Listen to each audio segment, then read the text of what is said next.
La vie de Neil Young a été un parcours marqué par la douleur et la résilience. Depuis une enfance difficile d'après-guerre à Toronto, où il a lutté contre la polio et les tourments familiaux, jusqu'aux hauts et aux bas de la célébrité dans le rock et la musique folk.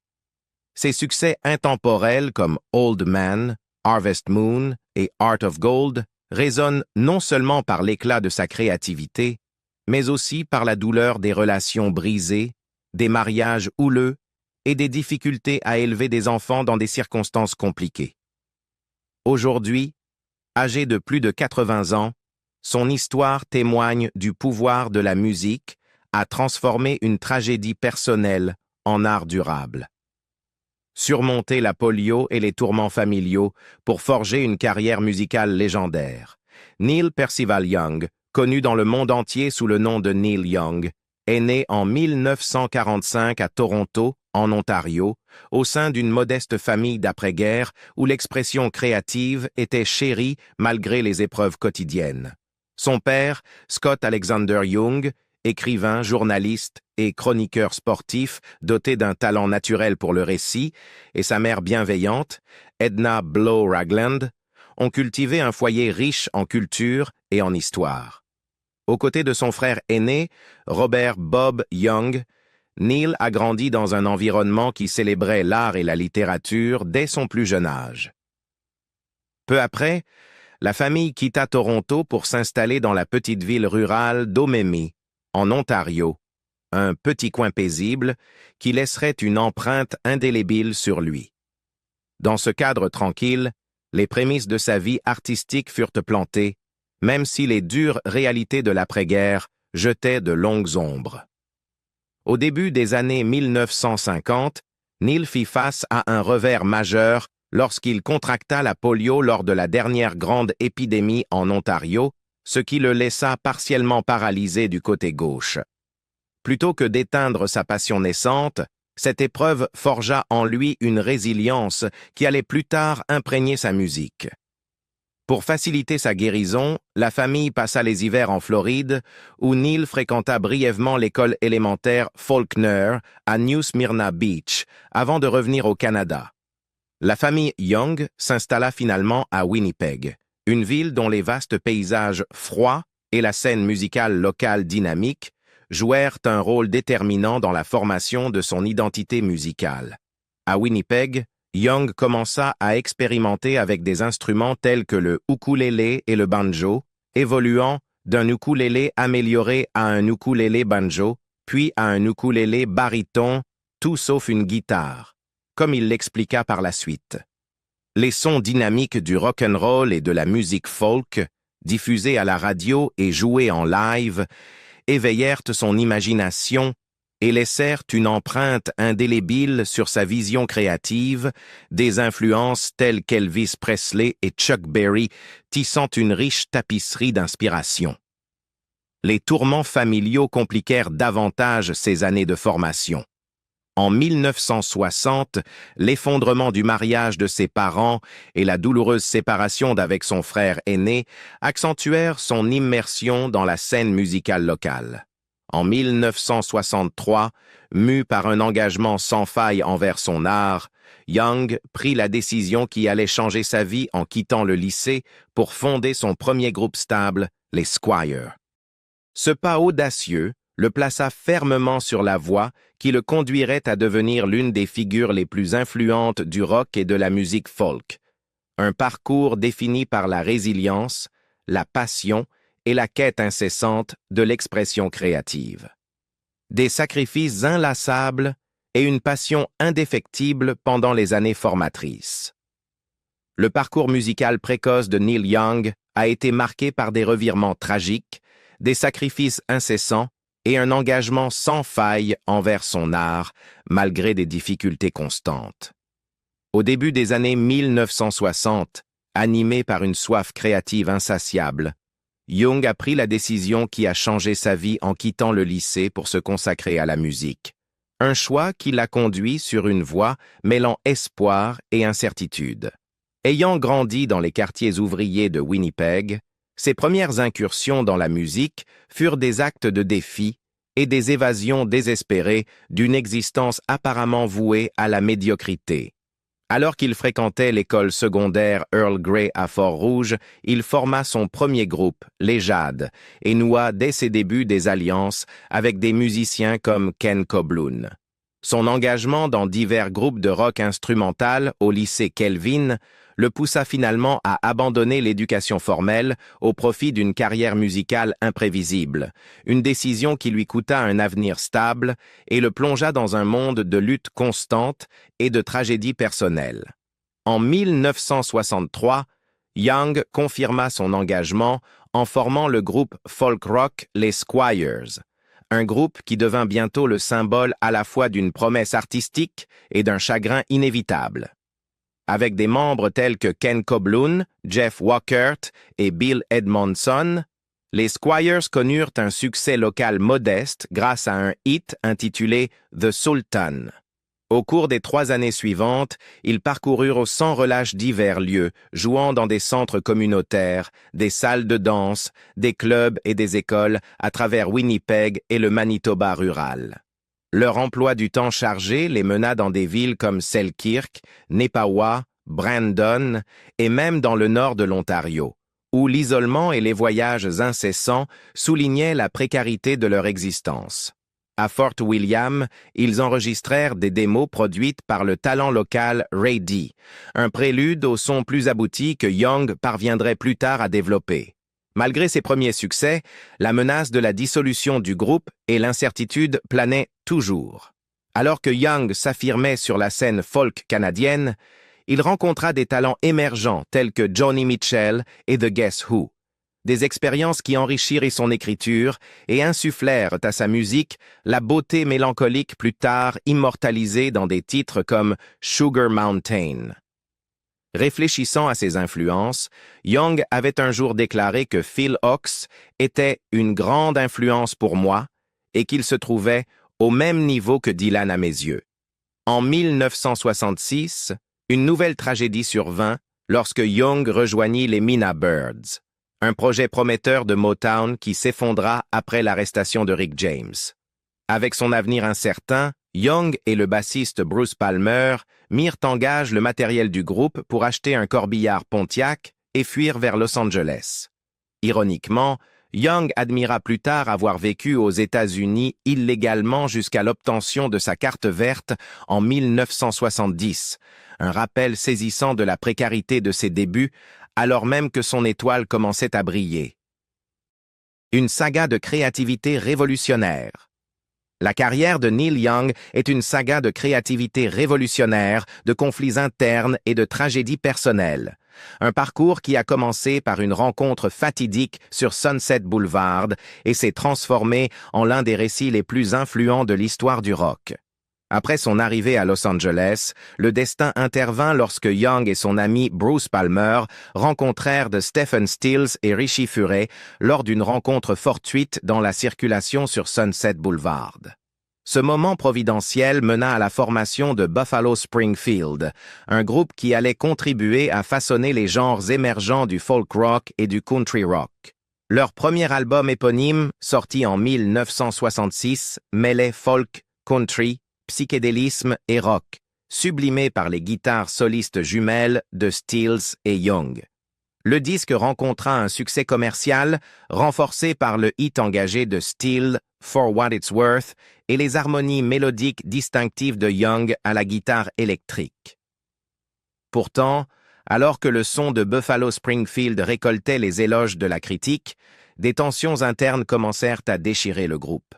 À mesure que l'élan du groupe grandissait, les fractures se firent de plus en plus évidentes. La méfiance envers la direction, conjuguée à l'arrestation et à la déportation de Bruce Palmer, accentua les divisions existantes parmi les membres. Leur deuxième album, Buffalo Springfield Again, sorti à la fin de 1967, témoigne de ces fissures grandissantes. 2 des 3 contributions de Young y furent enregistrées isolément. Seul le morceau Mr. Soul reflétant un véritable effort collaboratif. En mai 1968, Buffalo Springfield se désintégra, bien qu'un dernier album studio, Last Time Around, fut publié pour satisfaire des obligations contractuelles. En 1997, lorsque le groupe fut intronisé au Rock and Roll Hall of Fame, Young prit ses distances en déclarant que cet honneur n'a rien à voir avec l'esprit du rock and roll, il a tout à voir avec l'argent. À la suite de l'effondrement de Buffalo Springfield, Young travailla brièvement comme guitariste de session pour The Monkees avant de signer un contrat solo avec Reprise Records. Le 22 janvier 1969, il sortit son premier album solo, Neil Young, qui reçut des critiques mitigées. Dans une interview de 1970, Young qualifia l'album de overdubbed plutôt que joué, révélant ainsi son conflit intérieur quant à la compromission de son intégrité artistique. Déterminé à obtenir un son plus authentique, il recruta 3 membres d'un groupe appelé les Rockets, Danny Whitten à la guitare, Billy Talbot à la basse et Ralph Molina à la batterie, pour former Crazy Horse. Dans un élan intense de créativité, le groupe nouvellement formé enregistra Everybody Knows This Is Nowhere en seulement 2 semaines. En proie à une fièvre qui l'avait élevé à 39 degrés Celsius, Young composa des morceaux emblématiques tels que Cinnamon Girl, Cowgirl in the Sand et Down by the River. La carrière de Young prit un autre tournant dramatique lorsqu'il se réunit avec Stephen Stills pour rejoindre le trio déjà établi Crosby, Stills and Nash. Insistant pour être membre à part entière plutôt que relégué à un rôle subalterne, le groupe fut rebaptisé Crosby, Stills, Nash & Young, faisant ses débuts à Chicago le 16 août 1969. Leurs performances live devinrent rapidement légendaires, notamment lors du festival de Woodstock où Young, dans un moment brut et sans retenue, avait averti l'équipe de tournage « Si l'un d'entre vous s'approche de moi, je vais te frapper avec ma guitare. » Cette explosion de colère souligna non seulement la dynamique volatile au sein du groupe, mais aussi l'engagement farouche de Young envers son art. Alors que le groupe enregistrait son album Déjà Vu, les tensions croissantes, notamment entre Young et Stills, ce dernier l'ayant par la suite accusé de vouloir jouer de la musique folk dans un groupe de rock, révélèrent de profondes divergences créatives qui continueraient de hanter leur collaboration. Au milieu des conflits internes liés au projet de groupe, Young canalisa ses angoisses personnelles dans des œuvres en solo. Son succès commercial éclata avec la sortie de After the Gold Rush le 31 août 1970. Avec la participation de musiciens renommés tels que Nils Lofgren, Stephen Stills et le bassiste de CSNY Greg Reeves, l'album offrait un large éventail d'émotions. Le morceau titre exsude une mélancolie éthérée, tandis que des chansons comme Tell Me Why et Don't Let It Bring You Down dévoilent une vulnérabilité poignante. De plus, la dénonciation véhémente du racisme dans le morceau blues rock Southern Man toucha une corde sensible à une époque de bouleversements sociaux, polarisant le public tout en consolidant sa réputation d'artiste intransigeant. Bien que cet album l'ait propulsé sous les feux des projecteurs, il accentua aussi l'isolement qui accompagnait souvent son succès, le laissant naviguer entre la dualité douce amère de la célébrité. La promesse du succès n'était pas sans coût. Lors de la tournée, la dynamique de Crazy Horse fut brisée par le déclin rapide du guitariste Danny Whitten, dont la lutte contre la dépendance aux drogues l'empêchait de jouer de manière fiable. Plus tard, Young se souvint dans une interview accordée à Rolling Stone en 1975. Nous répétions avec lui et il n'était tout simplement pas à la hauteur. Il ne se souvenait de rien. Il était complètement déconnecté. J'ai dû lui dire de retourner à Los Angeles. Ça n'arrive pas, mec. Tu n'es pas assez en forme. Il a simplement répondu « Je n'ai nulle part où aller, mec. Comment vais-je expliquer ça à mes amis ?» Et il a abandonné. Ce soir-là, le médecin légiste m'a appelé de Los Angeles pour me dire qu'il avait fait une overdose. Cela m'a bouleversé. J'aimais Danny. Je me sentais responsable. Et à partir de là, j'ai dû partir immédiatement en tournée dans d'immenses arènes. J'étais très nerveux et peu sûr de moi. Ces paroles déchirantes capturent la culpabilité écrasante et l'impuissance que Young a endurée, Un rappel brutal de la manière dont la dépendance et la perte peuvent bouleverser des vies et s'aborder l'énergie créative. Le début des années 1970 annonça également l'arrivée de ce que les fans appelleraient plus tard la trilogie Ditch, une série d'albums qui plongeait au cœur des émotions brutes de Young. Les projets d'une tournée de suivi avec The Stray Gators et Crazy Horse furent entachés par la détérioration de l'état de Wheaton, et son overdose le 18 novembre 1972, aggravée par la mort du roadie Bruce Berry, due à des complications liées à la drogue, laissa Young sous le choc. L'album Lifetime Fades Away, sorti le 15 octobre 1973, devint emblématique de cette période tumultueuse, une collection de nouveaux morceaux forgés au milieu du tumulte intérieur que Young admit plus tard être son œuvre qu'il aimait le moins. Alors que les tragédies personnelles s'accumulaient, des moments fugitifs de retrouvailles offraient un bref répit. À l'été 1974, Young se retrouva avec Crosby, Stills et Nash pour une tournée en stade qui comptait parmi les plus grandes de l'époque. Pourtant, l'exaltation de cette réunion fut de courte durée. En 1975, après avoir reformé Crazy Horse avec Frank Sampedro, Young sortit Zuma, un album imprégné des thèmes de la perte et des relations ratées. Une collaboration ultérieure avec Stephen Stills, qui donna lieu à Long May You Run en 1976, se termina brusquement par un télégramme succinct de Young qui disait « C'est drôle comme certaines choses qui commandent spontanément finissent ainsi. Mange une pêche, Neil ».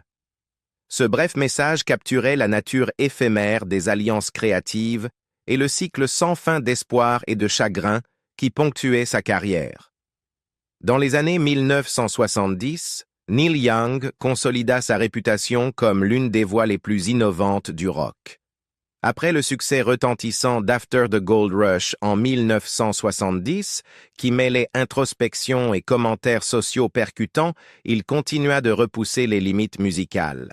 En collaborant avec Crazy Horse et en se réunissant avec Crosby, Stills et Nash, les performances live de Young, marquées par une énergie brute et des éclats imprévisibles, devinrent légendaires. La fin des années 1970 fut marquée par un tournant majeur avec la tournée Rust Never Sleeps, au cours de laquelle il alternait des sets acoustiques intimes avec des numéros électriques explosifs. Des albums comme Rust Never Sleeps et Live Rust capturèrent cette dynamique, avec des morceaux tels que My My Hey Hey, incarnant son esprit rebelle.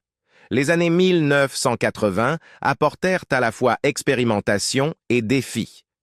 Young explora des sons acoustiques, country et même portés par des synthétiseurs avec des albums tels que Hawks and Doves, Reactor et Trance. Des différends avec les maisons de disques et une réaction critique négative à son travail rockabilly et expérimental, notamment sur Everybody's Rockin', le poussèrent à se retirer temporairement de la scène grand public. Pourtant, son engagement envers l'indépendance artistique resta inébranlable, ouvrant la voie à des projets plus ciblés comme Old Ways et Landing on Water. Pendant cette période, ses responsabilités personnelles s'approfondirent avec son implication dans la Bridge School, fondée pour soutenir les enfants en situation de handicap sévère, une cause qui lui tenait à cœur en raison de ses propres expériences familiales. Dans les années 1990 et 1000, Young retrouva ses racines en sortant des albums salués par la critique tels que Harvest Moon et Freedom, et en abordant des questions contemporaines à travers des chansons comme Rockin' in the Free World. Malgré un anévrisme quasi mortel en 2005 qui donna naissance à l'introspectif Prairie Wind, il continue à enregistrer de manière prolifique. En entrant dans les années 2010 et 2020, Young resta une force créative vitale. Des albums tels que The Visitor et Colorado mirent en lumière sa capacité toujours intacte à innover, tandis que des jalons personnels, son mariage avec Daryl Hannah en 2018 et l'obtention de la citoyenneté américaine en 2020, soulignèrent dès son évolution continue, tant en tant qu'artiste qu'en tant qu'individu. Une saga d'amour, de pertes et de résilience inébranlable. La vie personnelle de Neil Young a été une tapisserie tissée de moments de passion, d'un amour profond et de tragédies marquées. En décembre 1968, Young épousa sa première femme, Susan Acevedo, propriétaire d'un restaurant. Toutefois, cette union fut de courte durée. En octobre 1970, Susan demanda le divorce. Ce premier échec conjugal donna le ton aux futures aventures sentimentales de Young, soulignant un thème récurrent d'instabilité personnelle et de sacrifice. Peu après sa séparation d'avec Susan, Young entama une relation avec l'actrice Carrie Snodgrass, un lien qui se révéla à la fois passionné et tragique. De la fin 1970 à 1975, Carrie devint une partie essentielle de sa vie et vint rapidement vivre avec lui dans son ranch, situé dans le nord de la Californie. Leur relation, cependant, fut entachée de difficultés dès le début. En 1972, Carrie et Young accueillirent un fils, Zach, né le 8 septembre. Tragiquement, Zach fut diagnostiqué d'une paralysie cérébrale, une condition qui allait dominer une grande partie de leur vie familiale et modifier à jamais la dynamique de leur relation. Carrie se souvint d'un moment doux amer de ses premières années. Quand Zach avait 2 ans, Neil l'a emmené sur scène lors d'un concert et 100 000 personnes lui ont chanté « Joyeux anniversaire ». Malgré ses gestes publics, elle déplora que le chanteur voyait rarement son propre fils, soulignant ainsi le décalage douloureux entre son image publique et ses responsabilités familiales. Les défis d'élever un enfant atteint d'un handicap sévère, aggravé par le soutien financier sporadique et l'absence physique de Young, menèrent finalement à des tensions croissantes et à un règlement juridique. Carrie fut obligée d'obtenir des versements mensuels et des fonds supplémentaires pour s'assurer que Zach reçoive les soins appropriés, une situation qui la laissa en difficulté tant sur le plan émotionnel que financier. La peine de cœur vécue avec Carrie marqua le début d'un schéma de perte personnelle et de relations familiales tendues pour Young. En 1974, alors qu'il vivait près de son ranch, il rencontra Peggy Young alors qu'elle travaillait comme serveuse dans un diner local, une rencontre plus tard immortalisée dans sa chanson de 1992 « Unknown Legend ». Leur lien se renforça rapidement et, en août 1978, ils se marièrent. Pendant plus de 3 décennies, Neil et Peggy construisirent une vie à la fois créative et domestique. Ensemble, ils eurent 2 enfants, Ben et Amber. Pourtant, la tragédie continua d'ombre leur famille. Ben fut diagnostiqué d'une paralysie cérébrale et Amber d'une épilepsie. Ces diagnostics dévastateurs plongèrent la famille dans une lutte incessante contre les défis du handicap, affectant profondément leur quotidien. Face à la dure réalité de l'état de leurs enfants, Neil et Peggy transformèrent leur tragédie personnelle en une mission de changement. En 1986, animés par le désir de soutenir les enfants souffrant de handicap sévère, ils cofondèrent la Bridge School à Hillsborough, en Californie. Cet établissement, qui a depuis recueilli le soutien de nombreux artistes lors de concerts de bienfaisance annuels, fut une réponse directe aux difficultés qu'ils rencontraient chez eux. Malgré ces nobles efforts, les pressions incessantes de la vie familiale et les exigences permanentes de la carrière de Young finirent par user leur relation de longue date. Après 36 ans de mariage, Young et Peggy divorcièrent en 2014. Une fin douloureuse pour un partenariat qui avait été à la fois profondément personnel et professionnellement collaboratif. La perte fut encore accentuée par le décès de Peggy le 1er janvier 2019, laissant Young confronté à la finalité d'un chapitre marqué par un amour intense et une tristesse tenace. Après ce divorce, Young trouva finalement du réconfort et un nouveau départ dans sa relation avec l'actrice Daryl Hannah. Ils commencèrent à se fréquenter en 2014, puis se marièrent dans le 25 août 2018 à Atascadero, en Californie. Bien que cette union apportât une certaine stabilité et un soutien mutuel dans la seconde partie de sa vie, elle ne parvint pas à effacer complètement les ombres persistantes de son passé.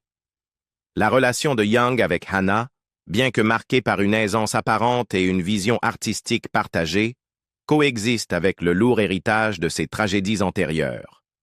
En évoquant le regard critique du public sur leurs relations, surtout après son divorce très médiatisé, Young est resté défiant.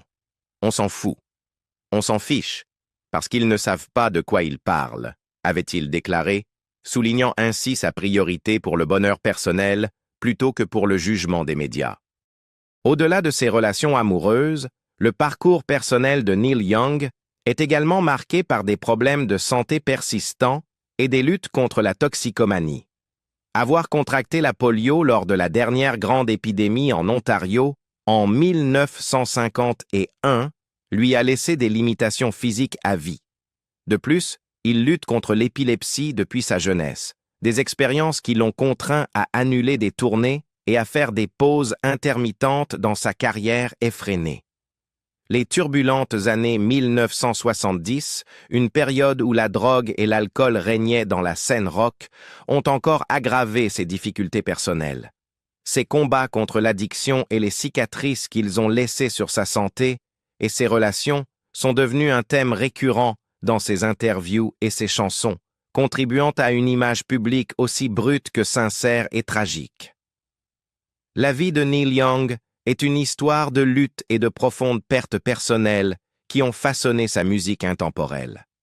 En surmontant des défis précoces comme la polio et des relations tumultueuses, il a continuellement canalisé sa douleur dans son art.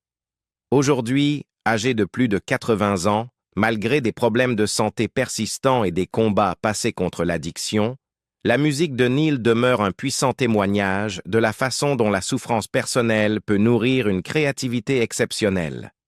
La tristesse qui a jalonné sa vie enrichit-elle en fin de compte son héritage musical ou éclipse-t-elle les contributions monumentales qu'il a apportées au rock et à la musique folk? Partagez vos réflexions dans les commentaires ci-dessous. Si vous avez apprécié cette vidéo, merci de liker, partager et vous